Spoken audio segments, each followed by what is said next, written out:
Welcome to GlideChat, where we give you the rundown of all things ServiceNow. Let's talk about the now, right now.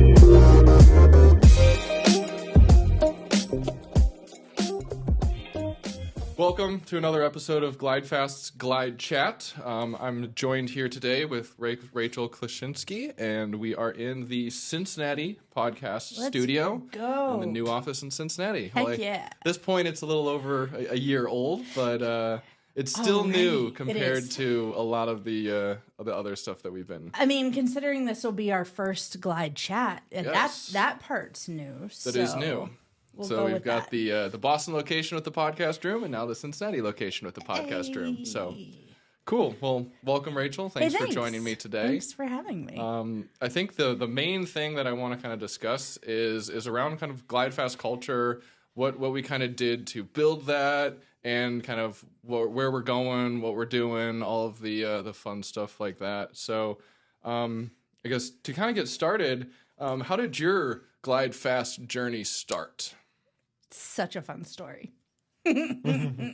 I actually had no idea what ServiceNow was, what GlideFast was, any of it. At the height of COVID, I was working in social media and marketing and had just joined a new company. COVID, newest hire, first fire. I thought, I'm in my mid-30s. Why not just make a drastic career change? There you go. That's, because everybody does that, right? Went to a 3-month web development boot camp. Pretty things, matching colors and all of that. And the career resources person there had just recently touched base with the recruiting team here. Okay. And he approached me and he said, I don't think it's anything to do with web design.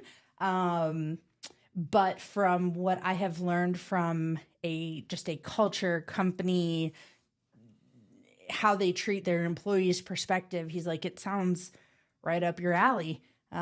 So I interviewed for this nifty little thing called GCU and did another 3-month boot camp. There you go. And here we are. Here we are. 3.5, almost 4 years. That's wild. That's so weird. Now, and I'm coming from the opposite side of your journey, because I saw, because you were in the first class of the GCU. Season 1, let's go. Season 1. And I had help with Derek and Brandon and doing GCU Season 1. Matt, you can't forget Matt. I can't forget Matt. Sorry, Matt. Sorry, Matt. But GCU Season 1 was definitely an experiment. It was something that we were trying to figure out. It was a remnant of a practice that we had at Cloudpires, which I was a part of before being acquired by GlideFast, where it was kind of a on-the-job training program for ServiceNow and people that wanted to get into a ServiceNow career. So I initially met you in the first class of the GCU. You were my manager. I was your manager. Weird. So, and the thing it's been 4 years is wild, because definitely kind of seeing the growth over time and seeing where you're coming from, see where you've been, and your just involvement in general with GlideFast and just the people and spreading your message and all of that fun stuff. So I mean, it's what sets this company apart. So what was your kind of initial impressions of working for a technical company? Imposter syndrome, for sure.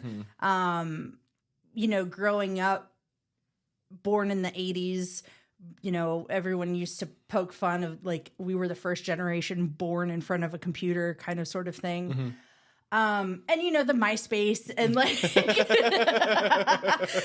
like at once upon a time we all had a hand in designing something, coding something.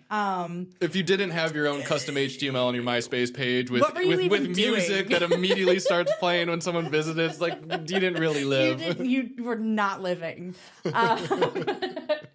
But and tying in, obviously the career that I had come from was social media and marketing. I kind of understood again, from like a design perspective, how all of this works. But holy cow, I felt like a fish out of water. Yeah. Like, just very, like I said, that imposter syndrome was real.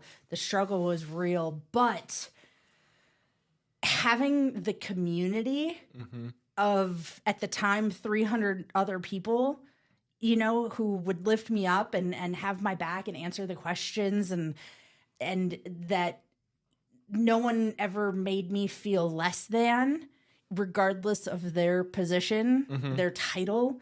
It was really validating and really reassuring of like, you can do this. You are capable. You're here for a reason. Right. You know, we didn't just build a developer who, you know, is like a robot. Like we have people on our team who want to help. Because at the end of the day, we may all be on different projects, but we all have the same end goal. So talk about the support system a little bit with the Slack channels and just the community that we've kind of built and all of that. I tell all of my friends that this company is a unicorn.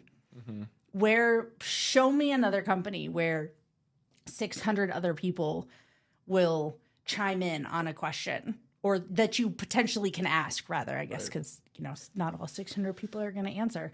But the come as you are, we welcome you with open arms.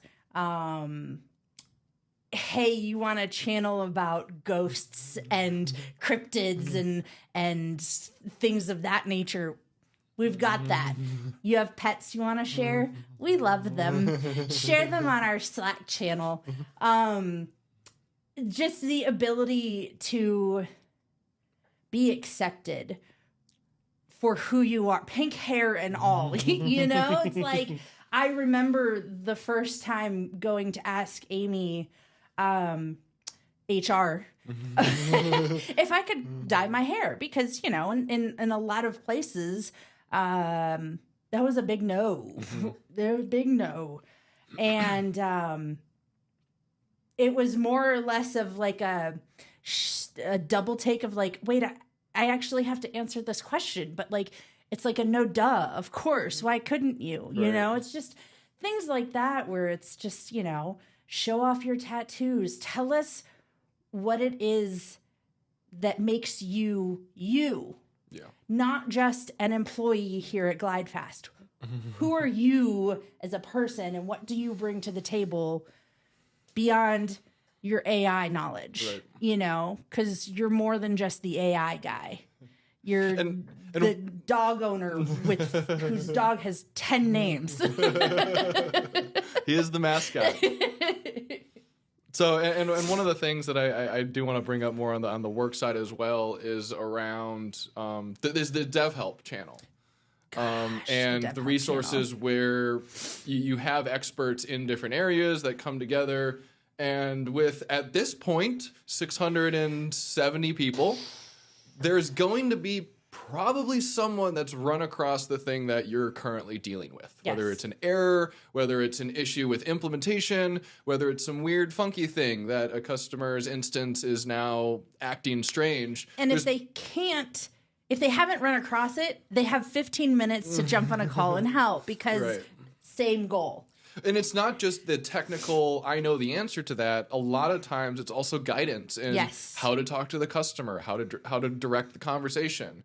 And it's one of those situations where, and it comes from the beginning, is egos don't clash on the Dev Help channel. It's, hey, someone's being vulnerable and asking a question. They need help. It's difficult to ask a group of 600 plus people, I'm struggling. I don't know something. Exactly. Especially when you're in a technical consulting position, there is this underlying expectation that you're an expert, that you know everything that you're doing. And with the ServiceNow ecosystem where it's at right now, it's very difficult for a single person to kind of know it all or have interacted with everything. And in a lot of times when you're on a customer, you're very laser focused in what your implementations are. And if you're in an ITSM implementation continuously all the time, it's very difficult to get experience in things like HRSD or SPM or any of the other modules that are kind of tangentially related to something that you're working on. And it's very much a open collaboration. And within 5 minutes, you've got 3 or 4 people asking more questions, trying to help out and figure out where you're at on your problem-solving journey. And that's the one thing that from the beginning of GlideFast and joining that really kind of shows off like who we are as an organization. Because yes, we've got the fun channels, we've got the tattoo and the dogs and pets and all of that fun stuff. We've got those channels to get like-minded people talking and just kind of interacting. But then we've also got the, hey, we're here to do a job. We're doing work, and there is that kind of, this is why we're here. And it's that whole we work hard, play hard, fun kind of stuff. But at the same time, very technical, very knowledgeable, very skilled people here. And it's from the beginning. It comes from Mike Lombardo's original kind of idea for GlideFast is I want the best of the best. I want the experts. And it turned into a culture of experts want to work with other experts. Yes. And like I said, it's the very rare, if ever, clash of egos of I'm the one that knows it all. You need to listen to what I'm saying. It's very much a collaborative working through a lot of these things that we deal with from a consulting standpoint. Absolutely. And the best part to me is, yes, internally we feel good working with each other. We have this very open and collaborative environment. But the best part is getting feedback from customers that say working with GlideFast has been incredible. It's that the culture bleeds through in those engagements to where the customers, in some cases, there are people. Now, we didn't directly recruit them, but there are people that decided GlideFast is where I want to be because they worked with us previously. No idea what you're talking about. No idea. And that's the thing too, is, going back to the egos conversation, coming in brand new, knowing absolutely nothing about any of it. It was seeing that it was okay to ask the questions, because no one was above anybody else. No one, you might know more about a different thing, but you don't know everything. Right. And that attitude and that approach to help one another is, it's make or break. I don't think, personally, I know I wouldn't have survived coming into something like this had it not been for, 600 other pair of hands lifting me up saying, hey, it's okay. We do have to bring up the Michael Lombardo situation. Yes. It is a difficult topic still. It's only been less than a year. Yeah. And it's one of those situations where he really was a champion of continuing the culture. Yeah. In the ServiceNow community in general, in GlideFast, it was very much he knew everybody and was friends with everybody and made it a point to know everyone's name, introduce himself, and work together with everyone. Yep. And even though he was kind of that CEO, and we still have the hierarchy of manager and managers of managers and VPs and all of that, it's very much everyone is a person. Yes. And you need to understand everyone's got their own thing kind of going on. And Mike really did a good job at kind of cutting through all of the noise and being like, hey, are you doing okay? Everything going well? Anything I can help with? Very much a selfless individual that would bend over backwards because you might be struggling with something. And it very much perpetuated that culture of, hey, we're here, we're in this together. Rising tide raises all ships. Yep. And if anything, like the whole dream of going to become $1 billion organization, you see a lot of companies struggle with that culture change and the shift between a startup of 30 people where everyone knows everyone and we're working hand in hand every single day to where we are at now with over 650 people.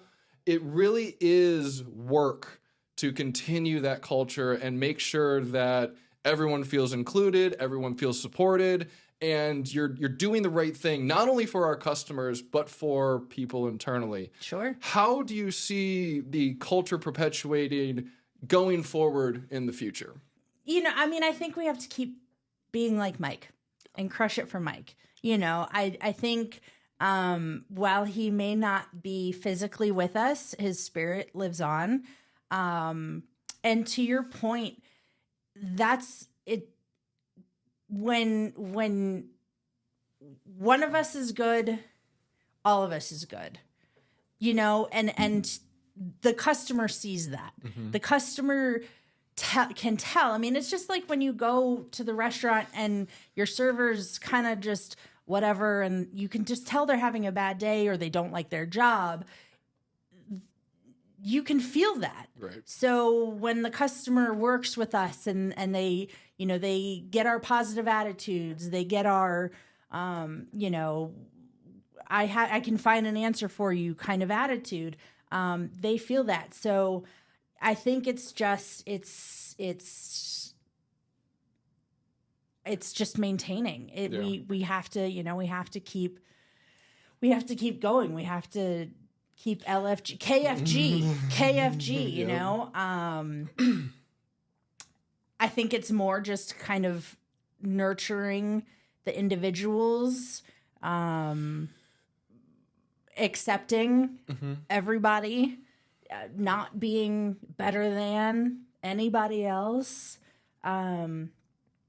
just keep on his legacy. I think the biggest thing with what we need to do to perpetuate Mike's legacy is understand that we can't wait around sitting around waiting for someone else to kind of pick up the mantle and continue what he was doing, because Mike was a unique individual. You can't replicate what he had. He had something special, but it's something that us as individuals, as the 650 people, have to step up and understand. Working with others can be very difficult, and it's something that everyone's got their own stuff going on. Maybe I had a bad day with some of the technology that's not working correctly, and I'm just frustrated. But at the end of the day, you have to make that conscious effort to reach out to people, to talk with others, to work through problems, and not self-isolate, because once we start self-isolating, it feels very much like you're on your own island, because we are a remote organization. Yes. And if you're not interacting, you do feel kind of excluded, but that's not necessarily because GlideFast is exclusionary. It is something that you consciously have to make an effort to reach out and talk to people. And that's what I always tell people when they join is if you want to engage with GlideFast, and if you want to really get the value out of working here, whether it's a culture or a knowledge standpoint, you have to engage and talk with people and share your knowledge, your experience, and just even interacting in the random channel, in the Pet Only Pets channel, in these other, let's call them more extracurricular fun stuff, which people have interests outside of just ServiceNow and GlideFast. Weird.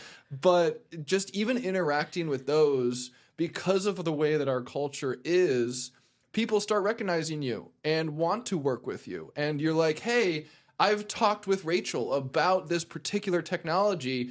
I know she can do it. I want her on my project. And you then have that opportunity to say, we're looking for a resource. And you can raise your hand and go, I know someone that would be perfect for that job. But if you're not interacting with people, if you're not engaging, it's very easy to get overlooked, because now with that 650 people, unless you're vocal about wanting to do all of this stuff, unfortunately, it is something where, because there's a lot of people, you're going to get missed if you don't. And that's part of the culture that we're trying to continue with Mike, is tap the person that you haven't heard of or heard from in a while on the shoulder. Just check in, say, hey, how's it going? What are you up to? What projects are you working on? Because even if someone's introverted, doesn't like talking with people, it goes a long way to say, we're in this together. This is something that I'm here as a resource to help. You also have to be the one to initiate that in some cases. Yep. It's my door's always open is kind of that kind of saying that a lot of people use. And truly in GlideFast, that is a reality. A lot of it is kind of window dressing, and yes, I'm the cool CEO that you can walk up and I'm available at any time. Whereas GlideFast, at any level, all of those individuals are approachable. You can have a conversation with, throw a meeting on a calendar to discuss a project that you're working on or some struggles that you're having, and people are very open and receptive because there's that culture of inclusion and helping out, as opposed to a very defensive, what do they want? Are they going to kind of do a gotcha? You're not as smart as I originally thought you are. And that kind of situation. It's very much a non-ego clash environment. And that feels good, especially if you have a difficult customer that's trying to understand what you're implementing, just not getting it. And you have a resource to talk to say, how do I structure this conversation? I know this is going to benefit the customer. And the reason I'm frustrated is because I see the benefit that they could get out of it, but they're just not following along. How can I get them to where they need to go, as opposed to just kind of being that contractor? It's the difference between a consultant and a contractor. Absolutely. It's, did you get paid just to crunch numbers and hit keys? Or are you there to genuinely help that organization get better? And that's in my mind the key difference that sets GlideFast apart from a lot of other partners in the ecosystem, is we genuinely care about a customer's success. And when there's things that we see deviating from that path, immediately try to call it out and course correct, because with our 650 plus people, I keep coming back to it, is we have the experience. We have the years of either at customers ourselves, where we were on the receiving end of consulting and that kind of stuff, and now being on the consulting side to say, I've seen 30 different customers with your exact same issue. Here's what worked. Here's what didn't work. Here's how we solved the issue. And here's multiple directions that we can go, as opposed to just kind of passively sitting there waiting for the customer to tell us what to do, and then we go and do it.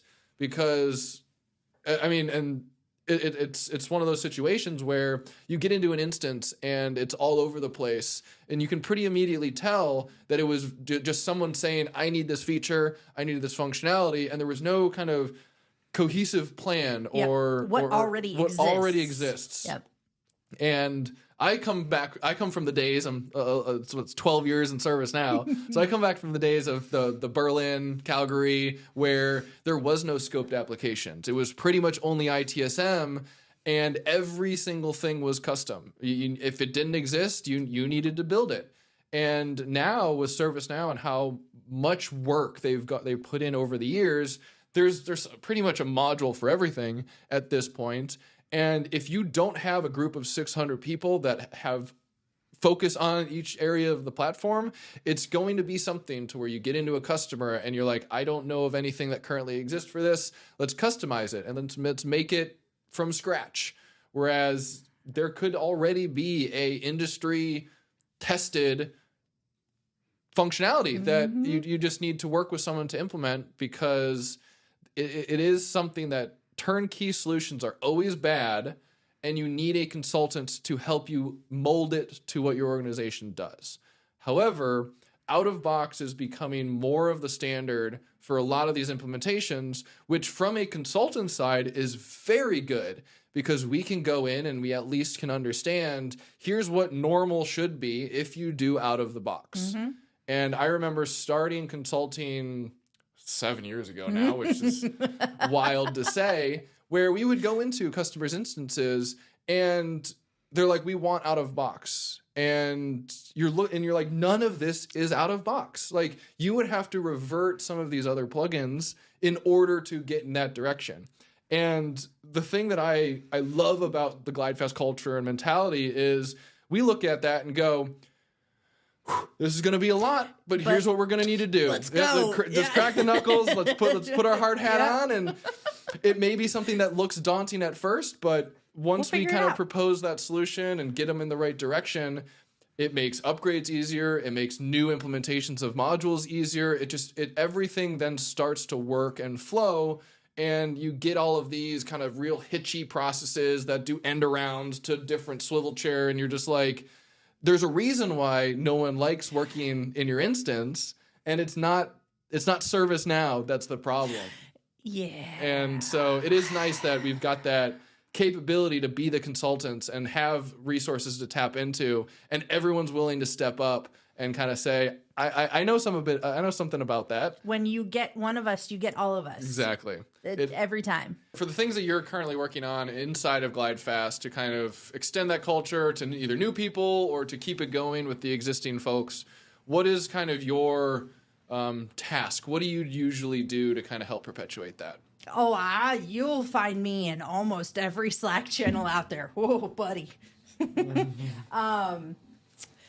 Yeah, every channel. I start the conversation, share a random flavor of coffee that I had come across, share another adorable picture of Hank, my dog, checking in with people on the emotional support channel.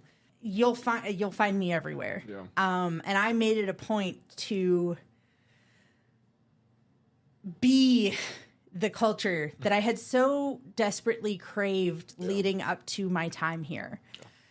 Everywhere I went, I desperately tried to get to know people, to understand them. Again, beyond who you are at work. Right. Who are you? What do you do with yourself? What's your favorite color? What's your dog's name? I mean, I was working for a company where I was one of 4 people, and they would sometimes call me the wrong name. Like, hi. It's like, hi. Hi, I've been here for over a year. Yeah. Why? So really, and so I know what being on the receiving end of that is like. And I never, personally and professionally, I never want anyone to feel that way. Yeah. So I'll be in all the channels.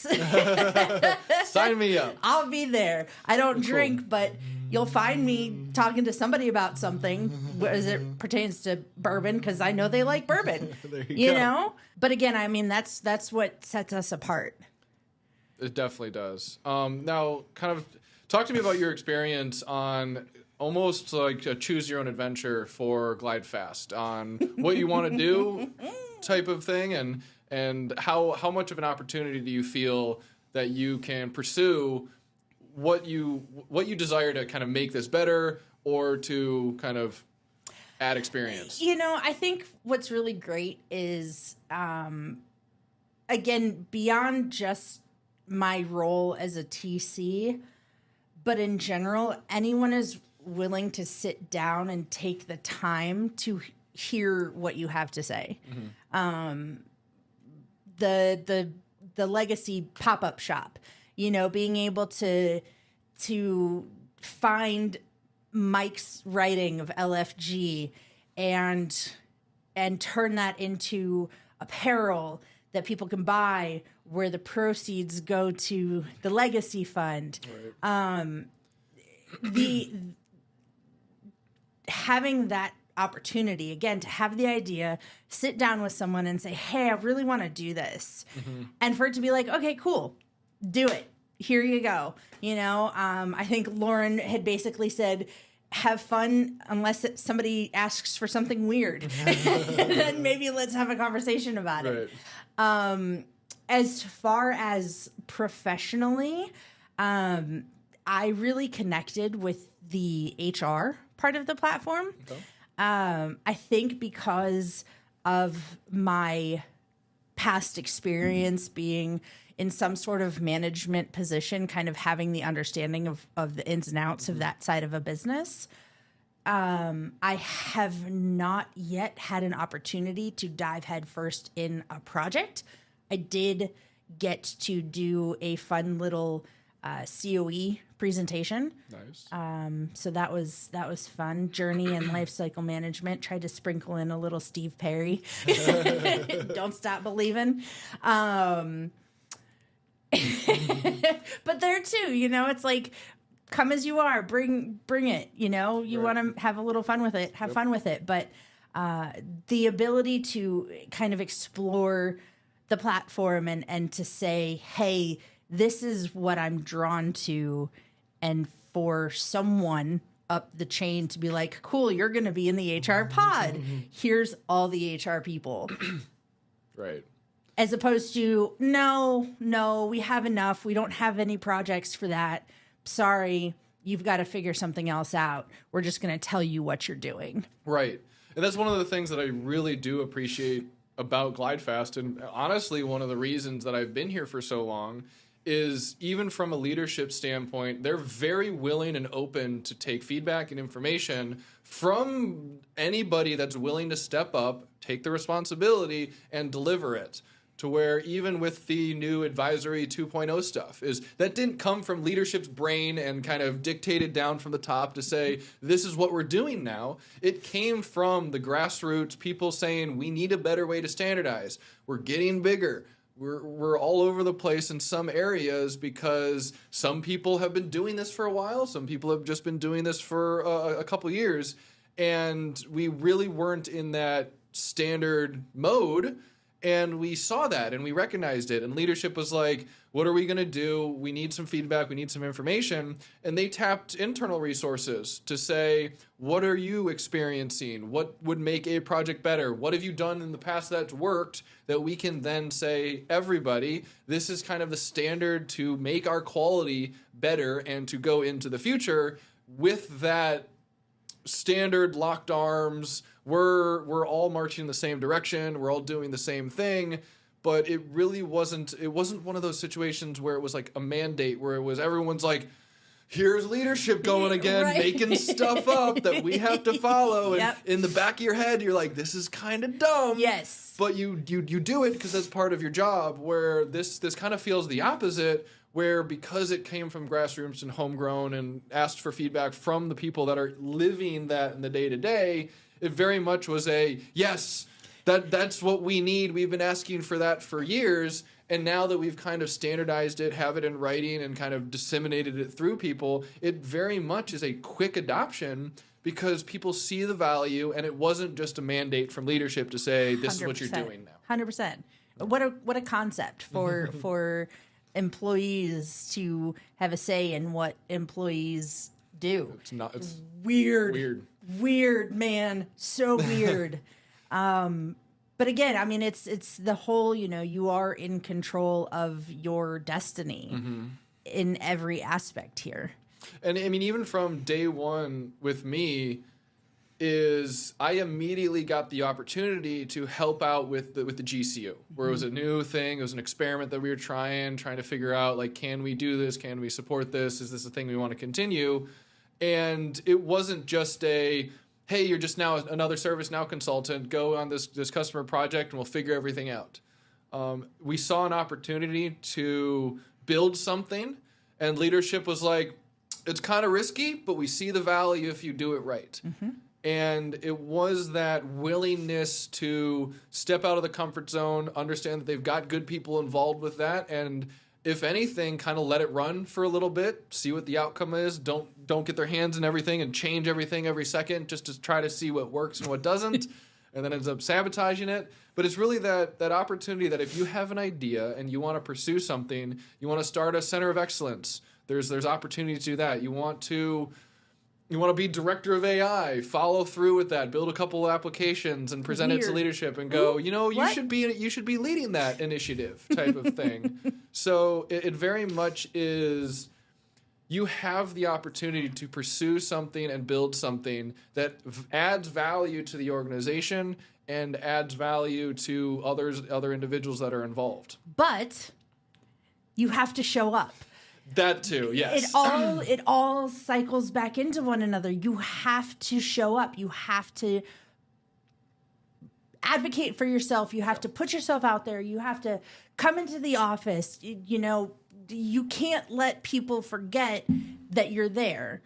Yes. Because while we are remote, you may be introverted, there's still a benefit in kind of being comfortable getting uncomfortable, and not just on that level of, hey, reaching out on Slack, starting a conversation, but with work too. I mean, if you want it, it's going to be uncomfortable to sit down and have the conversation of, hey, I see this being a thing, because someone could say no, but you have to have at least tried. You have to show up and you have to have the conversation. Yes. I mean, even if it's a management thing where I want to get into managing people and helping mentor the next generation, or even just I want to be more involved from a leadership standpoint, there's always an opportunity.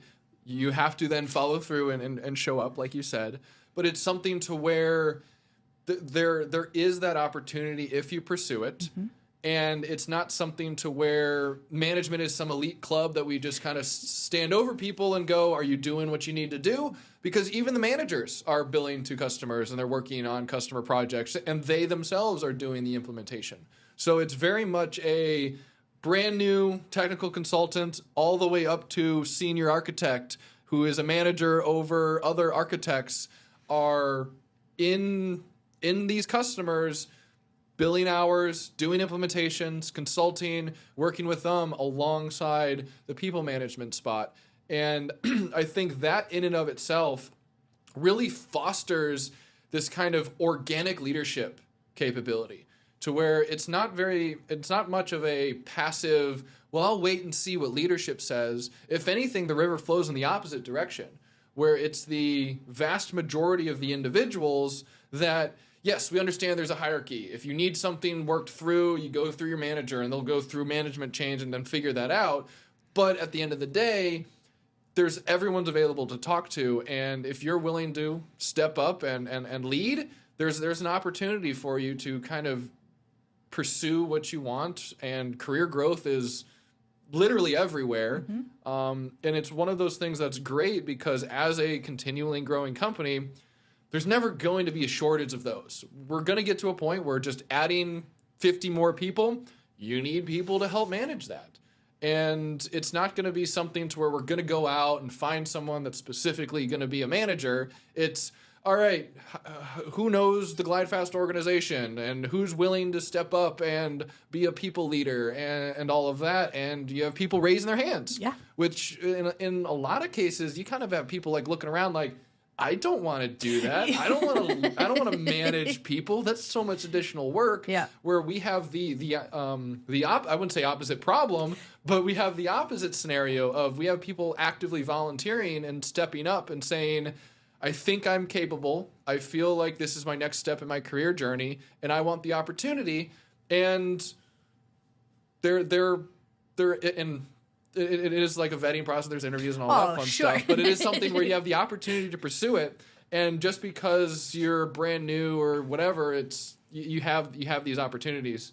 So I really do appreciate that about GlideFast and the kind of ability to build your own career with the support and guidance of individuals that have done this for a while. Mm-hmm. And it's just a culture of mentorship. And it's, like I said, it builds leaders. Yes. Out of individuals. Yes. And then that gets reflected in our customer projects. Mm-hmm. And that full circle of customers wanting to work with us because we have talented individuals that are able to drive conversations and feel comfortable with leading a conversation. So it's a lot easier to be confident in yourself when you have the confidence of others around you. Correct. And again, from the CEO all the way down and every which way.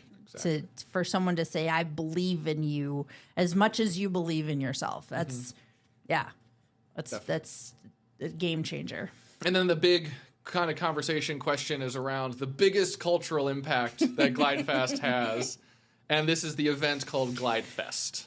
The event of the year. It's not the Grammys. It's not it's GlideFest, where 90% of us got together and get the opportunity to hang out for several days.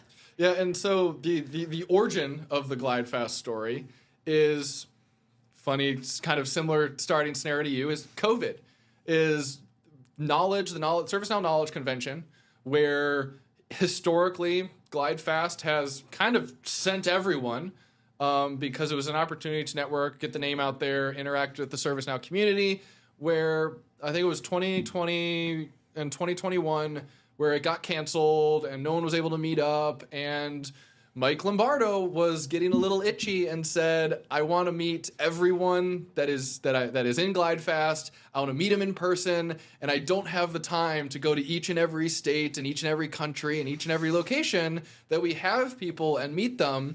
And he had this kind of out there idea of like, what if we throw our own convention? What if we kind of, instead of sending everyone knowledge where everyone can get together, interact, have a good time, let's kind of build our own and make it so it's a gathering of GlideFast people that don't get the opportunity to see each other in person.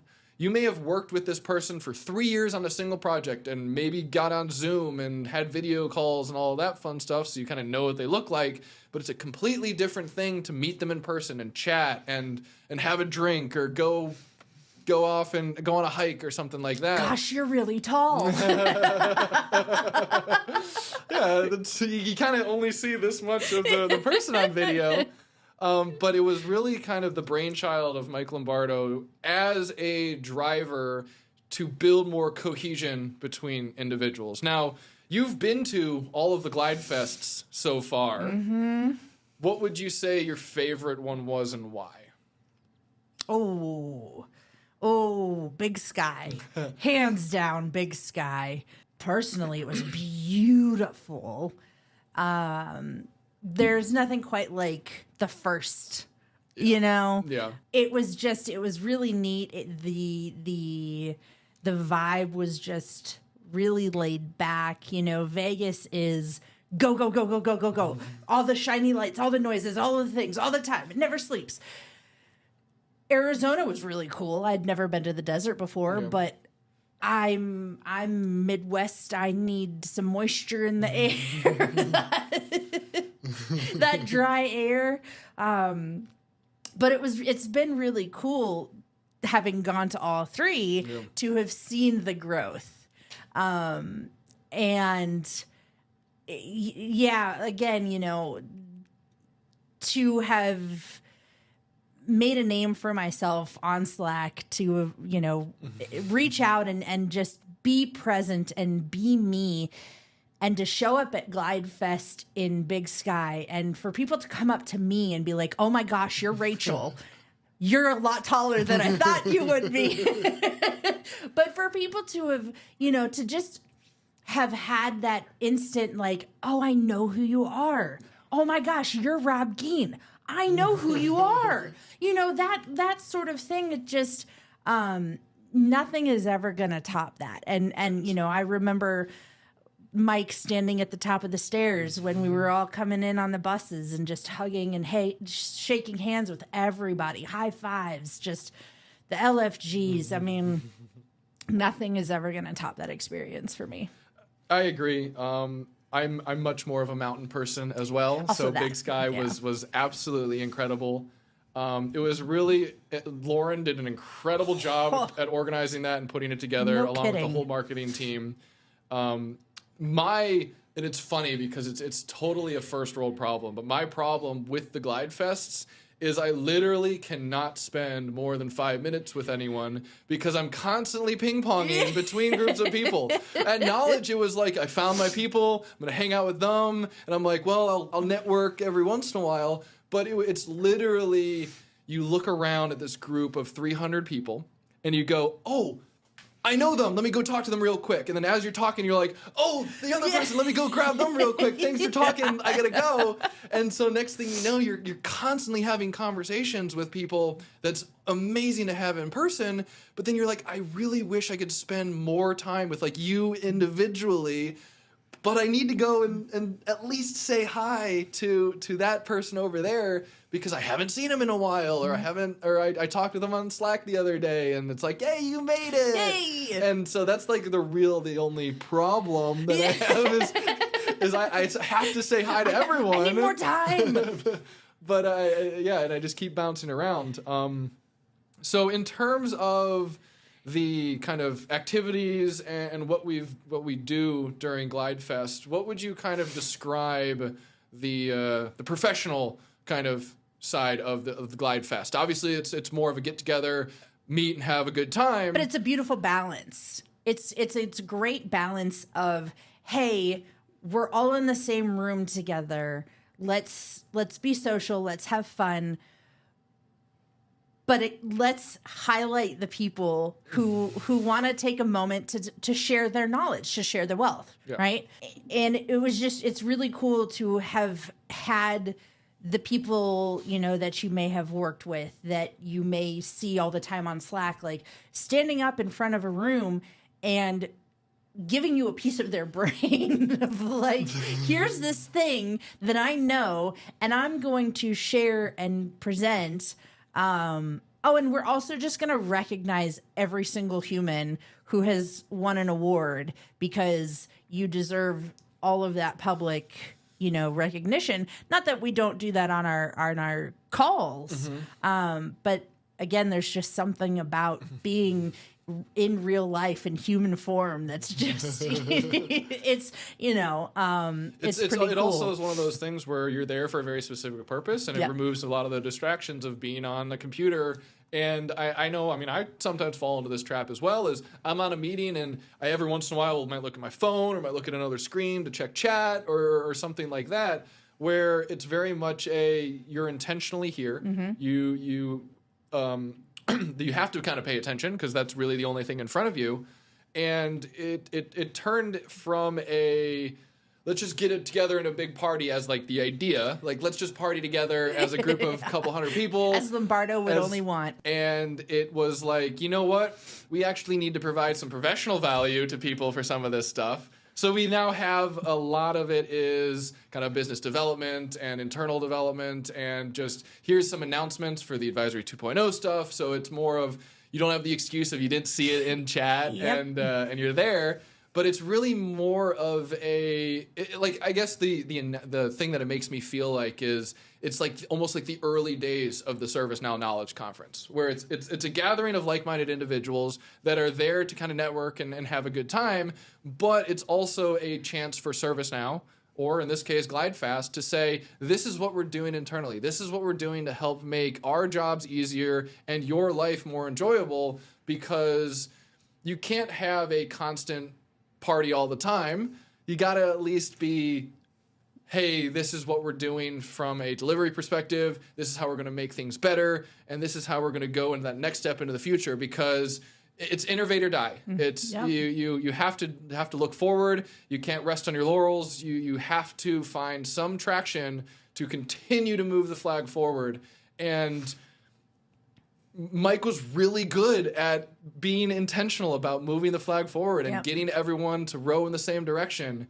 And I really think one of the biggest pieces of his legacy is GlideFest, and that kind of cultural catalyst to bring people together to get to that next level.